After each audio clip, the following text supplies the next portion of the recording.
الشيطان الرجيم بسم الله الرحمن الرحيم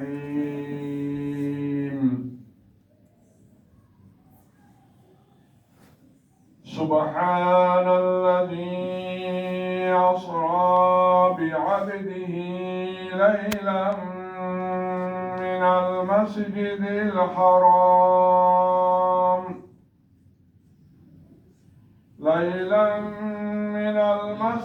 الحرام إلى المسجد الأقصى الذي باركنا حوله لنريه من آياتنا إنه هو السميع البصير صدق الله المولانا العظيم وصدق رسوله النبي الكريم في شان حبيبه ومعشوقه ومحبوبه مخبرا وآمرا إن الله وملائكته يصلون على النبي يا أيها الذين آمنوا صلوا عليه وسلموا تسليما اللهم صل على سيدنا مولانا محمد وعلى آل سيدنا مولانا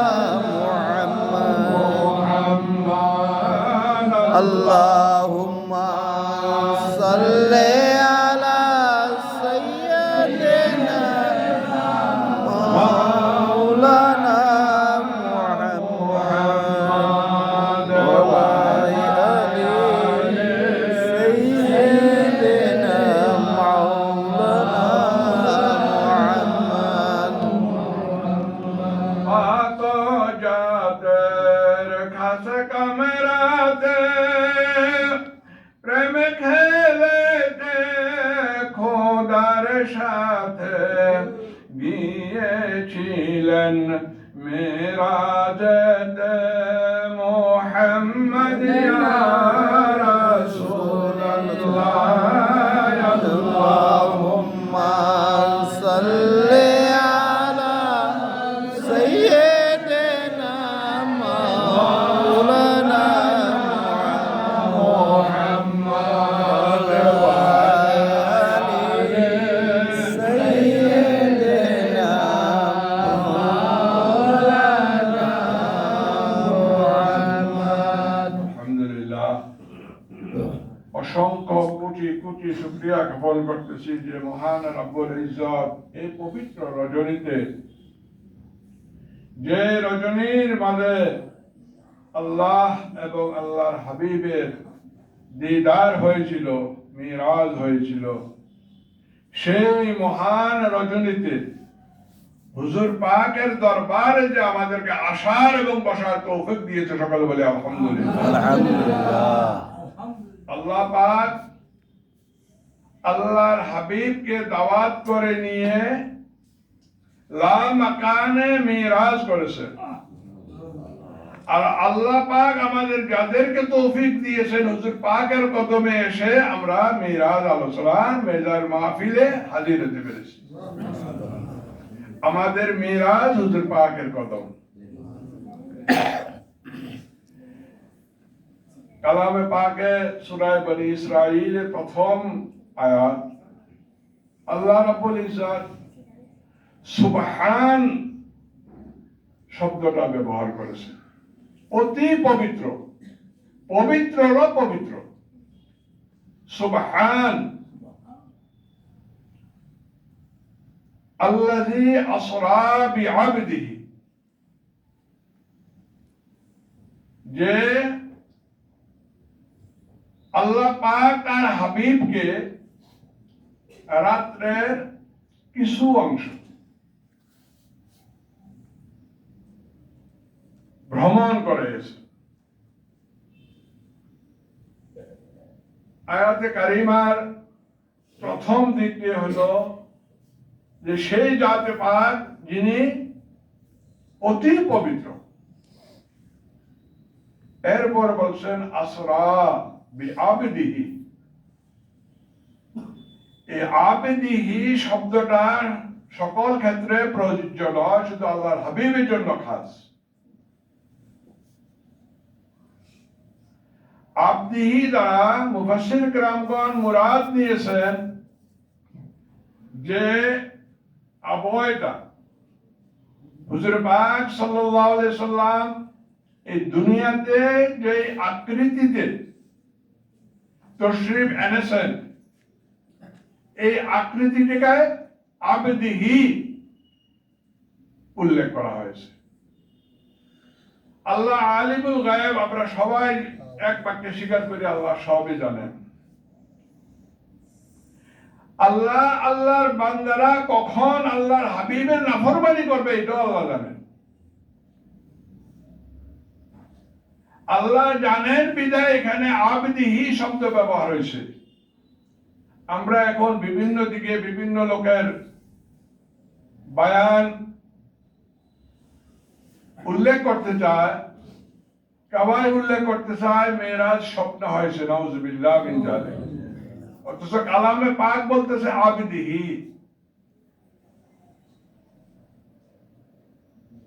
কাবায় মেরাজকে স্বীকারই করতে চায় না। মিরাজকে যারা স্বীকার করতে চায় না তাদের ব্যাপারে আল্লাহ পাক এই কালামে পাকের ভিতরে কি বলছে? মসজিদে হারাম থেকে মসজিদে আকসা। আল্লাহ রাব্বুল ইজ্জত এখানে মসজিদে হারাম থেকে লা মাকান উল্লেখ করতে পারত। শব্দের প্রতি খেয়াল আনতে হবে। কালামকার আল্লাহ রাব্বুল ইজ্জত এখানে মসজিদে হারাম থেকে লা মাকান উল্লেখ করতে পারত, কিন্তু আল্লাহ করে নাই। আল্লাহ কি করেছেন? যে ইলাল মসজিদিল আকসা, মক্কা মুআজ্জামা থেকে মসজিদে আকসা দূরত্ব সম্ভবত 1400 কিলোমিটারের উপরে। এইটা হইল জাহিরিয়া। আল্লাহ পাক জানেন যে আরবের কাফেরেরা তারা অবিশ্বাস করবে, তারা বিশ্বাস রাখবে না। এই জন্য বলা হয়েছে মসজিদে হারাম থেকে মসজিদে আকসা।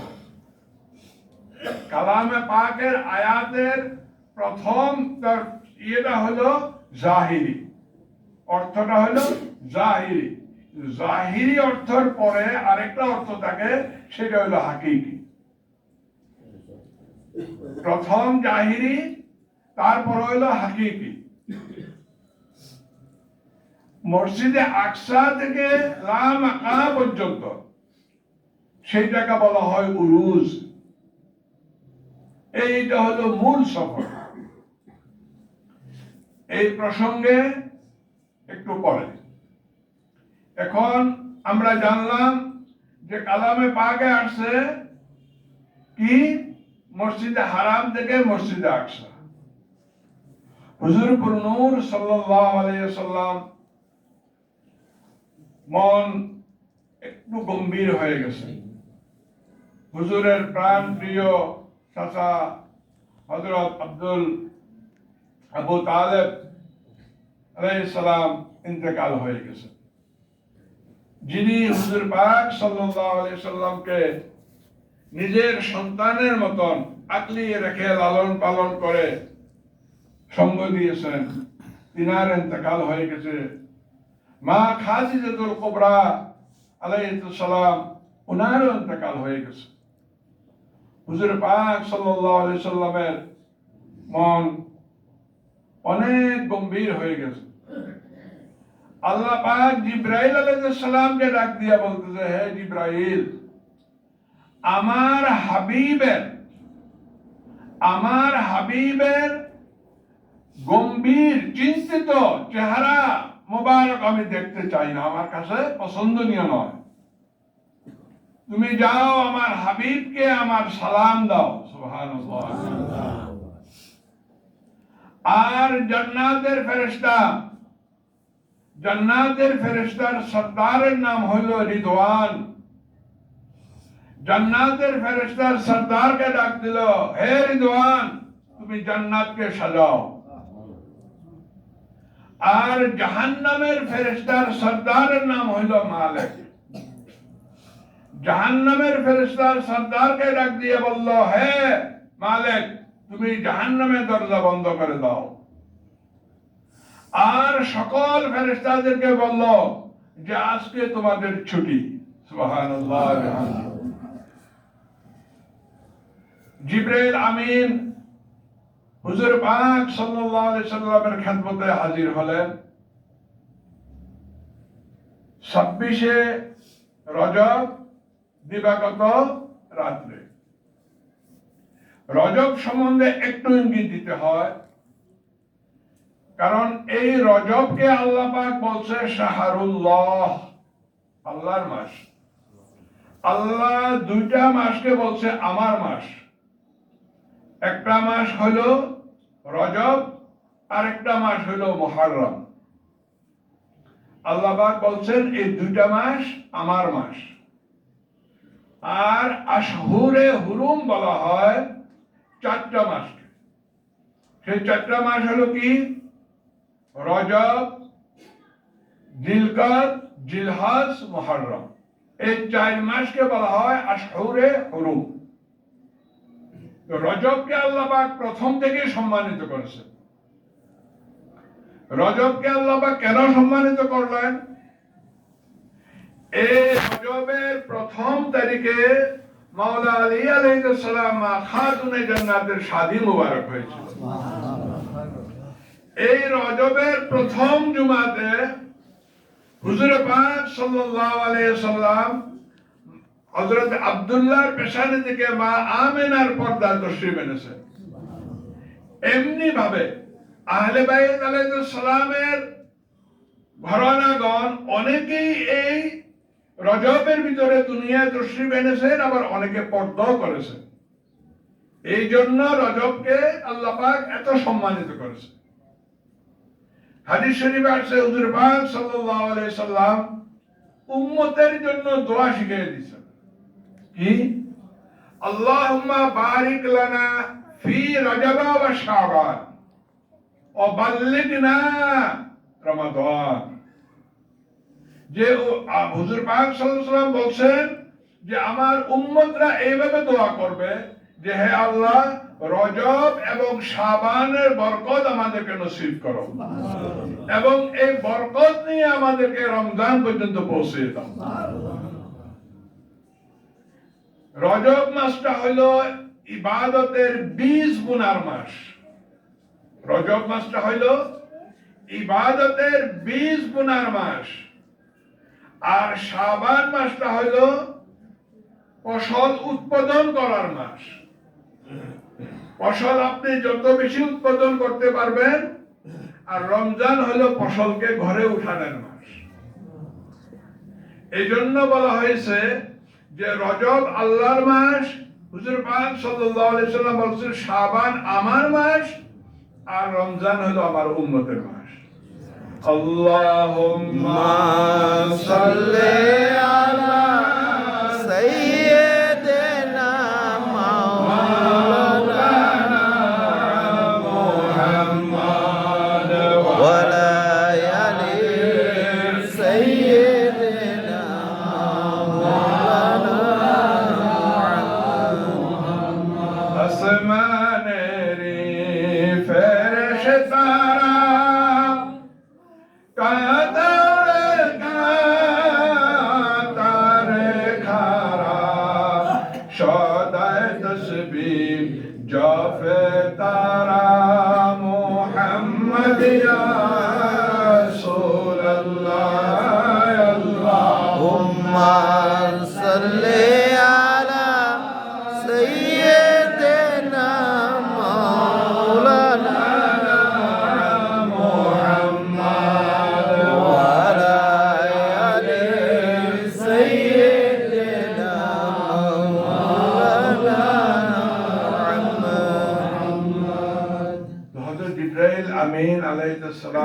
হুজুর পাকের খেদমতে আয়েশা হাজির হলেন।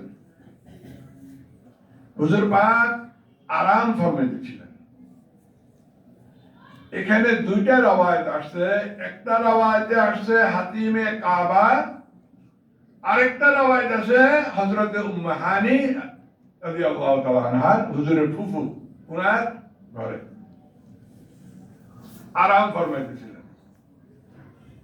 এখন জিবরাইল আমিন চিন্তিত হয়ে পড়লেন যে হুজুর তো আরাম ফরমাইতেছেন, রব্বুল ইজ্জত সালাম পাঠাইছে, আমি কি করে হুজুরের পাকের খেদমতে এখন সালামটা পৌঁছাই? জিবরাইল আমিন হয়রান হয়ে গেলেন। তারপরে রব্বুল ইজ্জতের খেদমতে দরখাস্ত করলেন, বারে ইলাহি, আপনার হাবিব তো আরাম ফরমাইতেছে, আমি আপনার হাবিবের সালামটা কিভাবে পৌঁছাবো? হে জিবরাইল, তোমার জিহ্বাখানা আমার হাবিবের কদমে স্পর্শ করো। সুবহানাল্লাহ। ফেরেশতাদের শরীর হয় কাফুরের তাসির হলো ঠান্ডা। জিবরাইল আমিন হুজুর পাকের কদম মুবারকে চুমু দিলেন, জিহ্বা মুবারক স্পর্শ করাইয়া। হুজুর পাক সাল্লাল্লাহু আলাইহি সাল্লাম চোখ মুবারক খুললেন। খোলার পরে জিবরাইল আমিন সালাম দিলেন, আসসালাতু ওয়াসসালামু আলাইকা ইয়া রাসূলুল্লাহ, হে আল্লাহর হাবিব, আল্লাহ পাক আপনাকে সালাম জানাইছেন এবং দাওয়াত করেছেন আপনাকে নিয়ে যাওয়ার জন্য। আল্লাহ পাক আপনাকে সালাম পাঠাইছেন এবং দাওয়াত করেছেন আপনাকে নিয়ে যাওয়ার জন্য। এই পয়েন্টটা সুন্দরভাবে খেয়াল রাখতে হবে। কোথাও যাওয়া আর নিয়ে যাওয়ার ভিতরে তফাৎ আছে। একটা হলো আমি গেলাম, আর একটা হলো আমাকে নিয়ে যাওয়া হয়েছে। যেমন কালামে পাকের ভিতর আছে, কাদ জাআকুম মিনাল্লাহ, পাঠানো হয়েছে, আসে নাই, পাঠানো হয়েছে। কোত্থেকে? আল্লাহ পাকের তরফ থেকে। আর মিরাজের ক্ষেত্রে কি আসছে? নিয়ে যাওয়া হয়েছে। হুজুর পাক সাল্লাল্লাহু আলাইহি সাল্লামকে আল্লাহ পাক দাওয়াত দিয়ে নিয়ে গেছেন, এটা খেয়াল রাখতে হবে। যারা মানুষকে বিভিন্ন ধরনের বক্তব্য দিয়ে বিভ্রান্তি করে, আল্লাহ কয় আমি নিয়ে গেছি, তো আল্লাহর হুকুমের অবাধ্য হলো, কালামে পাকের আয়াতের অবাধ্য হলো, তখন তারা কতটুকু বিশ্বাসী হবে এটা আল্লাহ যারা ভালো জানে, তারাই ভালো জানে। এরপরে হুজুর পাক সাল্লাল্লাহু আলাইহি সাল্লাম ওযু বানাইলেন। ওযু বানানোর পরে হুজুর পাকের খেদমতে 3টা পেয়ালা নিয়ে আসা হলো। একটা পেয়ালার ভিতরে মধু ছিল, একটা পেয়ালাতে শরবত ছিল, আর একটা পেয়ালার ভিতরে দুধ ছিল। হুজুর পাক সাল্লাল্লাহু আলাইহি সাল্লাম দুধের পেয়ালাটা গ্রহণ করলেন এবং দুধটুকু পান করলেন। দুধের কিছু অংশ পেয়ালাতে রয়ে গেল। জিবরাইল আমিন সালাম দিয়ে বললেন, ইয়া রাসূলুল্লাহ, আপনি দুধ পান করে অতি উত্তম কাজ করেছেন, আপনার সকল উম্মতি জান্নাতি হবে। তবে কিছু অংশ যে রয়ে গেছে, আপনার উম্মতের ভিতরে দাবিদার যারা মুনাফিক হবে তারা বাদ পড়ে গেছে। এরপরে হুজুর পাক সাল্লাল্লাহু আলাইহি ওয়াসাল্লাম রাহমাতুল লিল আলামিন পুনরায় পেয়ালা খানা নিলেন আবার পান করার জন্য। জিবরাইল আমিন বললেন, ইয়া রাসূলুল্লাহ, আপনি আর নেবেন না, যেটা হওয়ার এটা হয়ে গেছে, এটা রিপ্লাই হবে না। এরপরে বোরাক নিয়ে আসলেন। বোরাকের আকৃতিটা হলো ঘোড়া থেকে ছোট, খচ্চর থেকে বড়। জান্নাত থেকে বোরাক নিয়ে আসলেন। তো বোরাকে যখন আরোহণ করবেন, তখন বোরাক একটু এদিক সেদিক শুরু করে দিল। জিবরাইল আমিন ডাক দিয়া বলে, হে বোরাক, তুমি এরকম ছটপট কেন করতেছো? তুমি জানো তোমার উপরে কে সওয়ারি হবেন? তো আমি সব জানি। আমি সবচেয়ে বড় সৌভাগ্যশালী, ভাগ্যবান যে আমার উপরে আজকে রহমতুল লিল আলামিন, যিনার উসিলা করে আল্লাহ রাব্বুল ইজ্জত সকল কিছু সৃষ্টি করেছেন, সেই রহমতুল লিল আলামিন সওয়ার হবে। তো তুমি এরকম ছটপট কেন করতেছো? তো আমার একটা দরখাস্ত আছে। কি তোমার দরখাস্ত? ইয়া রাসূলুল্লাহ, কাল হাসরের ময়দানে আপনি এবং আপনার উম্মতগণ আমার বুরাকের উপরে সওয়ার হয়ে জান্নাতে পৌঁছবো, সে ওয়াদা আমার সাথে করতে হবে। রাসূল পাক সাল্লাল্লাহু আলাইহি সাল্লাম বললেন, যাও, তোমার দরখাস্ত মঞ্জুর হইল। এরপরে হুজুর পাক সাল্লাল্লাহু আলাইহি সাল্লাম বুরাকে সওয়ার হইতেছিলেন। বুরাক একটু উঁচা। হুজুর পাক ওঠার সময় একটু সমস্যা হচ্ছিল। এই সময় নিচ থেকে মাটিটা উপর দিকে উঠে গেল। উপরের দিকে উঠে গেল। হুজুর পাক সাল্লাল্লাহু আলাইহি সাল্লাম একটু মুস্কি হাসি দিলেন। মুস্কি হাসি দিয়ে বললেন, যার কাঁধে সওয়ার হয়ে আজকে আমি বুরাকে আরোহণ করতেছি, কিয়ামত পর্যন্ত তার কদম থাকবে সকল ওলীদের গর্দানের ভিতরে। ইনি ছিলেন হুজুর গাউসে পাক রাদিয়াল্লাহু তাআলা। আমাদের লক্ষ্য রাখতে হবে যে হুজুর গাউসে পাক শুধু এই যুগের পীর সাহেব না, পীরদের সর্দার না। আদম আলাইহিস সালাম থেকে নিয়ে কিয়ামত পর্যন্ত, যত ওলি হবে, সকল ওলিদের সর্দার হলো হুজুর গাউসে পাক। হুজুর গাউসে পাক যখন ঘোষণা দিলেন, কদমি হাযা রাকাবাতিন আলা কুল্লি ওয়ালি আল্লাহ, এই সময় যে আল্লাহর ওলি হবে, যারা দুনিয়া অবস্থান করতেছিল তারা তো আছেই। আদম আলাইহিস সালাম থেকে নিয়ে কিয়ামত পর্যন্ত যত ওলি দুনিয়াতে আসছেন এবং আসবেন, প্রত্যেকে নিজ নিজ অবস্থান থেকে নিজেদের গর্দান ঝুঁকিয়ে দিচ্ছে। সহিহ রাওয়াত। এই প্রসঙ্গটা কেন আনলাম? মিরাজের ভিতরে এটা সামনে পাবেন। তারপর হুজুর পাক সাল্লাল্লাহু আলাইহি সাল্লাম রওনা হয়ে গেলেন।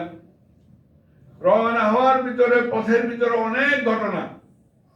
এক জায়গায় দেখলেন মুসা আলাইহিস সালাম উনার মাজারের ভিতরে দাঁড়িয়ে নামাজ আদায় করতেছে। আর এখন আমাদেরকে বোঝানো হয় যে মেরাজের কোনো নামাজই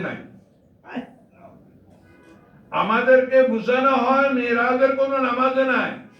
অথচ মুসা আলাইহিস সালাম জলিল কদর নবী, মুসা কালিমুল্লাহ, আল্লাহর সাথে কালাম করনেওয়ালা নবী, দাঁড়াইয়া নামাজ আদায় করতেছে নিজের মাজারের ভিতরে। এইরকম ভাবে অনেক নবী রাসূলের সাথে হুজুর পাক সাল্লাল্লাহু আলাইহি সাল্লামের সাক্ষাৎ হলো। পথের ভিতরে পিছন দিয়া হুজুর পাক সাল্লাল্লাহু আলাইহি সাল্লামকে ডাকতেছে করুণ সুরে, ইয়া রাসূলুল্লাহ, আমিও বড় অসহায়, আমি বড় দুর্বল, আল্লাহর ওয়াস্তে আমার দিকে একটু তাকান। হুজুর পাক সাল্লাল্লাহু আলাইহি সাল্লাম পিছনের দিকে তাকান নাই। জিবরাইল আমিন বলতেছে, ইয়া রাসূলুল্লাহ, আপনি না তাকাইয়া অনেক উত্তম কাজ করেছেন। আপনি যদি তাকাইতেন, আপনাকে যে করুণ সুরে, নরম সুরে আপনাকে যে ডাকছিল সেটা হলো দুনিয়া। আর আপনি যদি তাকাইতেন, আপনার সব উম্মত দুনিয়াদার হয়ে যেত। তারপর মসজিদে আকসায় গেলেন। মসজিদে আকসা বাইতুল মুকাদ্দাস। মসজিদে আকসায় যাওয়ার পর জিবরাইল আমিন বোরাকটা একটা পাথরের সাথে বাঁধলেন। রেওয়াজ আছে জিবরাইল আমিন পাথরটাকে একটু গর্ত করে নিলেন বা ছিদ্র করে নিলেন, সেখানে বোরাকটা বাঁধলেন, যে পাথরটা অদ্য পর্যন্ত মসজিদে আকসার ভিতরে বিদ্যমান। সেখানে ভিতরে আদম আলাইহিস সালাম থেকে নিয়ে ঈসা আলাইহিস সালাম পর্যন্ত 1,24,000, মতান্তরে 2,24,000, কোন কোন রাওয়ায়ে বলে 3,36,000 নবী রাসূলগণ সকলে উপস্থিত। সুবহানাল্লাহ। এখানে মাজরা হলো যে আদম আলাইহিস সালাম থেকে নিয়ে ঈসা আলাইহিস সালাম পর্যন্ত যত নবী রাসূল দুনিয়ায় আসছেন, সকল নবী রাসূলগণের কালেমা ছিল নবী মুহাম্মদ রাসূলুল্লাহ সাল্লাল্লাহু আলাইহি ওয়াসাল্লাম।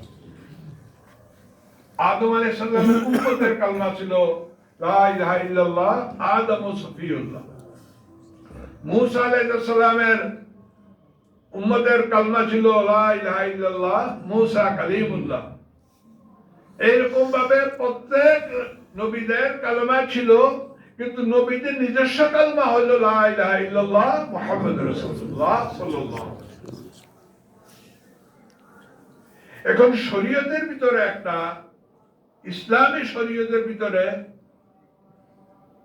স্পষ্ট একটা দলিল হলো সাক্ষী হতে হলে দেখতে হবে। আপনি যদি কোনো ঘটনায় সাক্ষী হতে হয়, আপনাকে দেখতে হবে। আদম আলাইহিস সালাম থেকে নিয়ে ঈসা আলাইহিস সালাম পর্যন্ত সকল নবী রাসূলগণ হুজুরে পাক সাল্লাল্লাহু আলাইহি সাল্লামের সাক্ষ্য দিয়ে গেছেন, কেউই তো দেখেন নাই। কেউই দেখছেন? কেউই দেখেন নাই। এই মেরাজের রজনীতে সকল নবী রাসূলের সাথে হুজুরে পাক সাল্লাল্লাহু আলাইহি সাল্লামের সাক্ষাৎ হয়ে গেল, আর সকলে দেখে নিলেন, সাক্ষাৎকারে হয়ে গেল। এটা হলো কুদরতের মাঝ। আরেকটা জিনিস হলো, আল্লাহ পাক নবী এবং রাসূল দুনিয়ার ভিতরে অসংখ্য পাঠাইছেন, কিন্তু কোন নবীর নামের সাথে রাসূল শব্দটাকে দেন নাই।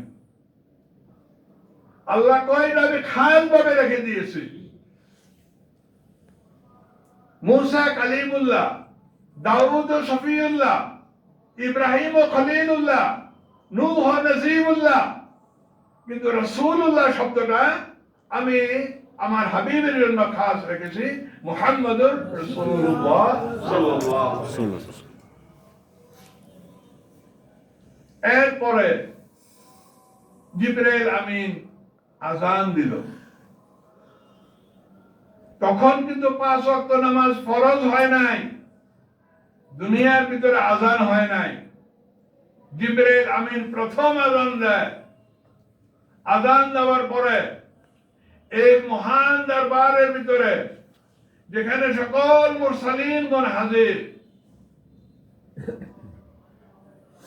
এই জামাতের ভিতরে ইমাম কে হবে?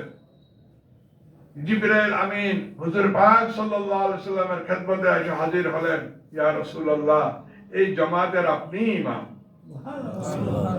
হুজুর পাক সাল্লাল্লাহু আলাইহি সাল্লাম ইমামতি করলেন, হযরত জিবরাইল আমিন মুয়াজ্জিন হলেন, আর সকল নবী রাসূল, আম্বিয়া আলাইহিস সালাম তথা আউলিয়া আলাইহিস সালাম পর্যন্ত আজকে কি মুক্তাদি হয়ে গেলেন। এই ইমামুল মুরসালিন হুজুর পাক সাল্লাল্লাহু আলাইহি সাল্লামের লকব হয়ে গেল। আল্লাহ আল্লাহ আল্লাহু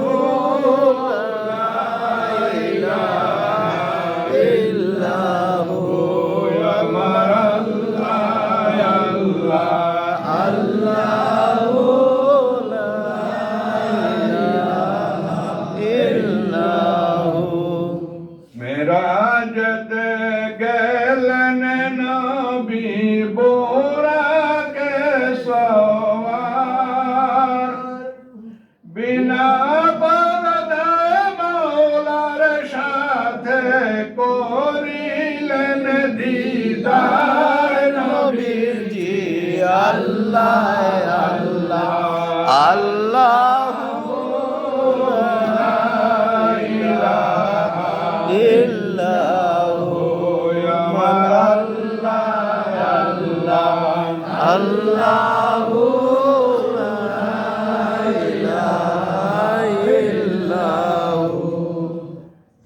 এইখান থেকে শুরু হলো মিরাজের মূল অংশ। মিরাজের 3টা পার্ট। একটা হলো মসজিদে হারাম থেকে মসজিদে আকসা পর্যন্ত, দ্বিতীয় পার্ট হলো মসজিদে আকসা থেকে সিদরাতুল মুনতাহা পর্যন্ত, আর তৃতীয় পার্ট হলো সিদরাতুল মুনতাহার পরে লা মাকান পর্যন্ত। আর হুজুর পাক সাল্লাল্লাহু আলাইহি সাল্লামের সূরত হলো 3টা।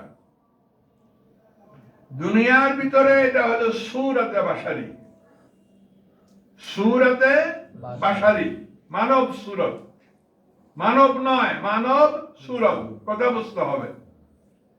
আর যখন মালায়েকাতের মাঝে আসেন আসমানের উপরে, এটা হলো সূরতে মালায়েকি। আর সিদরাতুল মুনতাহার পরে যখন আল্লাহ রাব্বুল ইজ্জাতের দরবারে হাজির হয়েছেন, এটা হলো সূরতে হাক্কি। সেটা আল্লাহ এবং আল্লাহ রাসূল ভালো জানেন, এটা কারোর জানার বিষয় না। বুরাক শব্দের অর্থ হচ্ছে বারকুন শব্দ থেকে, আরবিতে বারকুন বলা হয় বিজলি। বর্ষার সময় আসমানের ভিতরে বিজলি মারে, বা আমরা যেটাকে বিদ্যুৎ বলি, তৈরি চোখের পলকে এই দেখছি এই নাই। এই বোরাকের গতি হলো এরকম বিজলির মতন। সেই বিজলি থেকে বারকুন থেকে বোরাক শব্দটা আসছে। জমিন থেকে আসমানের দূরত্ব হলো 500 বছরের রাস্তা। জমিন থেকে আসমান 500 বছরের রাস্তা। আর এক একটা আসমানের পুরুত্ব হলো 500 বছরের রাস্তা। ওই আসমান থেকে আরেক আসমান 500 বছরের রাস্তা। এইরকম ভাবে সপ্তম আসমান, সপ্তম আসমানের পরে সিদরাতুল মুনতাহা, তারপরে আরশে আজিম, আরশে আজিমের পরে লা মাকান। প্রথম আসমানে আদম আলাইহিস সালাম, এমনি ভাবে সকল নবী রাসূলদের সাথে সাক্ষাৎ হলো। চৌথ আসমানে মুসা আলাইহিস সালাম, কিন্তু কথা সময় সংক্ষেপে ইঙ্গিত দিয়ে যাচ্ছে। চৌথ আসমানে মুসা আলাইহিস সালামের সাথে সাক্ষাৎ হলো। মুসা আলাইহিস সালাম আল্লাহর কাছে আরজ করলো, বারে ইলাহি, আপনি আপনার হাবিবের উম্মত তাদেরকে আপনি এত শান দিয়েছেন যে পূর্বেকার নবীদের চাইতেও তাদের শান ও মান আপনি অনেক বৃদ্ধি করেছেন। তার অর্থটা আমি তো বুঝলাম না। যেহেতু আল্লাহ আপনি তো আমাকে নবী হিসেবে দুনিয়ায় পাঠিয়েছেন। আল্লাহ পাক বলতেছেন, হে মুসা, তুমি আমার হাবিবের একটা উম্মতকে ডাকো, তুমি আমার হাবিবের একজন উম্মতকে ডাকো। তো রুহানিয়া ডাক দিলেন। কাকে ডাক দিলেন? হুজুর গাউসে পাককে ডাক দিলেন। রুহানিয়া কথা। তো গাউসে পাককে জিজ্ঞাসা করলেন, তোমার নাম কি? আমার নাম আব্দুল কাদের, আমার পিতার নাম হলো মুসা জঙ্গি দোস্ত, আবু সালেহ মুসা জঙ্গি দোস্ত, আমার নাম নানার নাম হলো এই। তো মুসা আলাইহিস সালাম একটু রাগী নবী ছিলেন, নবীদের ভিতরে একটু রাগী নবী ছিলেন মুসা আলাইহিস সালাম। মুসা আলাইহিস সালাম রাগ হয়ে গেল, আমি তোমাকে একটা প্রশ্ন করছি। কয়টা? একটা প্রশ্ন করছি, তুমি আমার 3টা উত্তর কেন দিলা? হুজুর গাউসে পাক বলতেছেন, হে আল্লাহর নবী, আল্লাহ পাক তো আপনার একটা প্রশ্ন করছিল, হে মুসা, তোমার হাতে এটা কি? আল্লাহ কি জানে না আপনার হাতে কি আছে না আছে? আপনি বলছেন এটা লাঠি, এটা আমি জমিনে ছেড়ে দিলে সর্প হয়ে যায়, এটা দিয়ে আমি গাছের পাতা পারি, আমার বকরিরা খাওয়াই। আপনি তো 3টা উত্তর দিচ্ছেন। মুসা আলাইহিস সালাম আল্লাহ রাব্বুল ইজ্জাতের দরবারে চিৎকার দিয়ে সিজদায় পড়ে গেছে, রব্বুল ইজ্জাত সত্যি তোমার হাবিবের উম্মতের শান তুমি এইজন্য বৃদ্ধি করে দিয়েছো।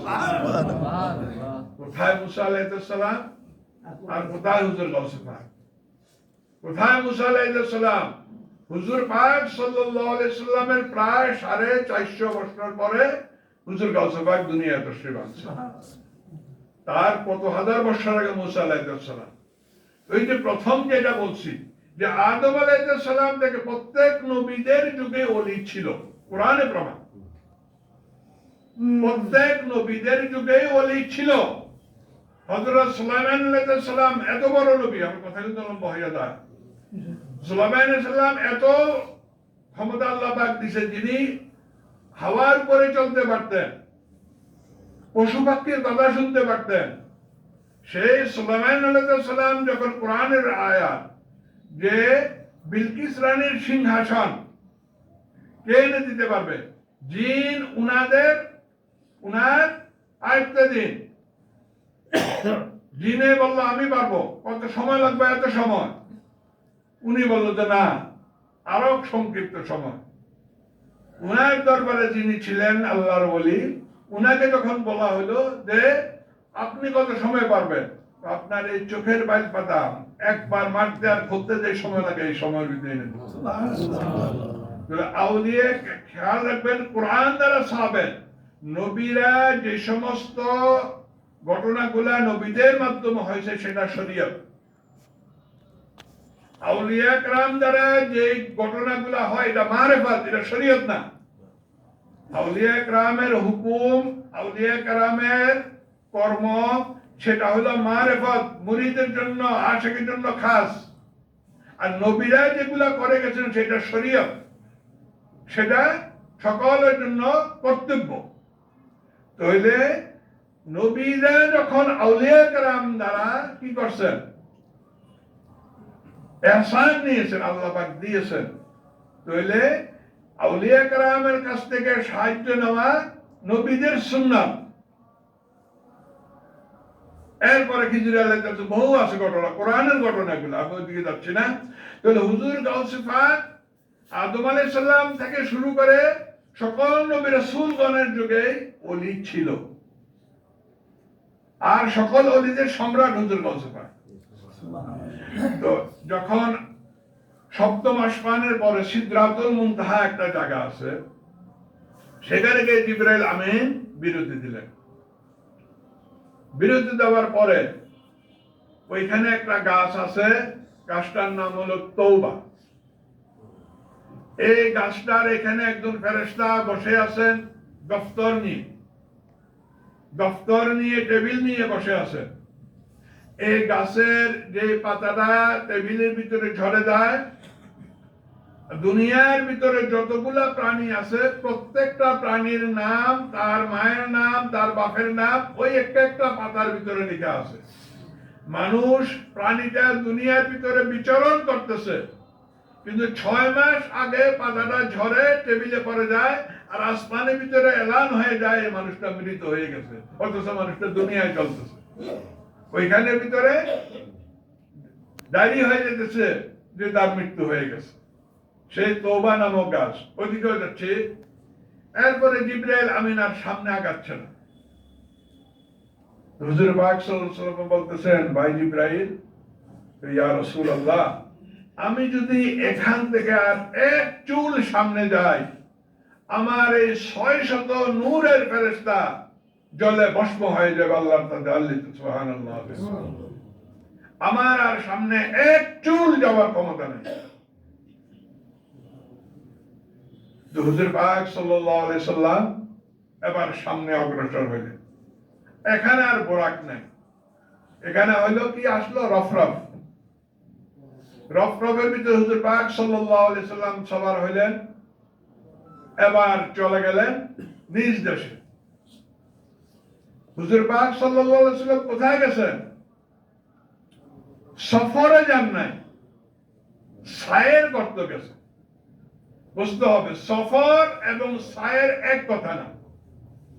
সায়ের বলা হয় নিজস্ব যেই জায়গা আছে যেটার ভিতরে আপনি ভ্রমণ করবেন, হ্যাঁ, এটারে বলা হয় সায়ের। আর আপনি যখন আপনার স্থান থেকে অন্যের স্থানে বা অন্য দেশে অন্য জেলাতে আপনি ঘুরলেন, সেটাকে বলা হয় সফর। তো হুজুর পাক সাল্লাল্লাহু আলাইহি সাল্লাম সায়ের করতেছে। তো সকল জায়গার মালিককে হুজুর পাক সাল্লাল্লাহু আলাইহি ওয়াসাল্লাম। এটা আমার কথা না, কোরআনের কথা। আরশে আজিমে গেলেন। আরশে আজিমে যাওয়ার পর হুজুর পাক সাল্লাল্লাহু আলাইহি ওয়াসাল্লাম নালায়েন পাক খুলতেছিলেন। আল্লাহর আরশ থরথর করে কাঁপতেছে। আল্লাহ পাক ডাক দিয়ে বলতেছে, হে হাবিব, আপনি জুতা কেন খুলতেছেন? বারে ইলাহি, মুসা আলাইহিস সালাম তুর পাহাড়ে যখন উঠতেছিল আপনার সাথে কালাম করার জন্য, আপনি ডাক দিয়া বললেন, হে মুসা, তুমি জুতা খুলে তুর পাহাড়ে ওঠো, জুতা খুলে তুর পাহাড়ে ওঠো। আর আমি আপনার আরশে উঠতেছি, আমি জুতা নিয়ে উঠবো। হাবিব গো, আমি যখন আরশকে সৃষ্টি করি, আরশ আমার কাছে দরখাস্ত করছে, বারে ইলাহি, আমি আরশকে আপনি ধন্য করবেন আপনার হাবিবের লাইনে পাকের ধুলি দ্বারা। আপনি জুতা নিয়ে ওঠেন। আপনার জুতা মুবারকের ধুলি লেগে আমার আরশের মর্তবা বেড়ে যাবে, আর তুর পাহাড়ের ধুলির মর্তবা লেগে মুসা আলাইহিস সালামের মর্তবা বেড়ে যাবে। এই হলো কালিম আর হাবিবের তফাৎ।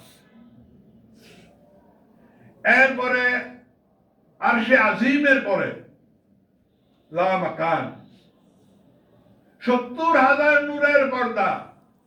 এক একটা পর্দা থেকে এক একটা পর্দার দূরত্ব হলো 500 বছরের রাস্তা। এরকম 70,000 নূরের পর্দা ভেদ করে আল্লাহ পাকের দিদারে যখন গেলেন, আল্লাহ পাক বললেন, হে হাবিব, আমার জন্য কি নিয়ে আসছেন? আমার জন্য কি নিয়ে আসছেন? হুজুর পাক সাল্লাল্লাহু আলাইহি সাল্লাম বলতেছেন, আত-তাহিয়াতু লিল্লাহ ওয়াস-সালাওয়াত ওয়াত-তাইয়্যিবাত। আল্লাহ পাক বলেন, আসসালামু আলাইকা আইয়ুহান নাবিয়্যু ওয়া রাহমাতুল্লাহি ওয়া বারাকাতুহু। হুজুর পাক সাল্লাল্লাহু আলাইহি সাল্লাম সাথে সাথে বলেন, আসসালামু আলাইনা ওয়া আলা ইবাদিল্লাহিস সালিহিন।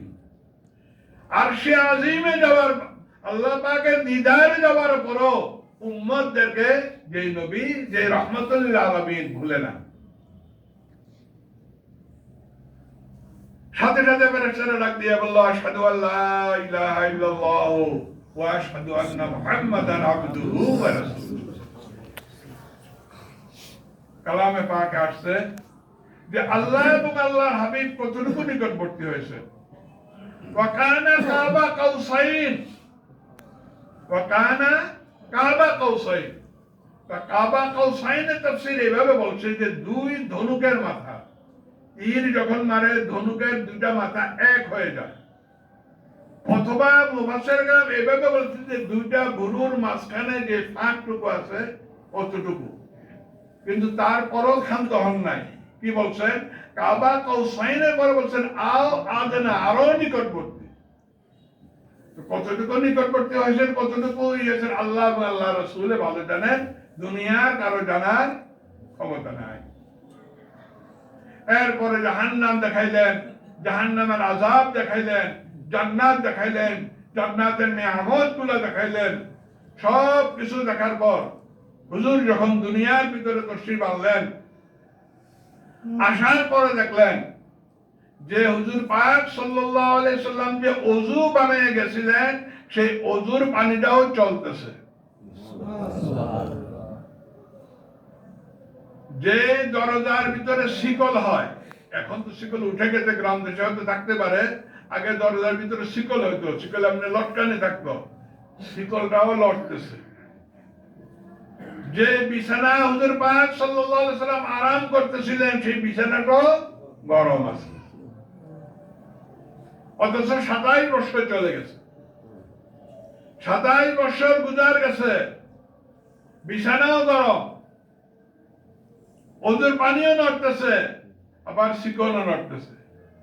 তার অর্থ হলো যে সকল সৃষ্টির জান হলো নবী দো জাহান সাল্লাল্লাহু আলাইহি ওয়াসাল্লাম। আল্লাহ পাক হুজুর পাক সাল্লাল্লাহু আলাইহি সাল্লামের এই মিরাজের ফায়দাত ও বরকত হুজুর পাকের কদমের শিক্ষা আমাদের প্রত্যেককে নসিব করুন। ওয়া মা তাওফীক ইল্লা বিল্লাহ। আসসালামু আলাইকুম ওয়া রাহমাতুল্লাহ।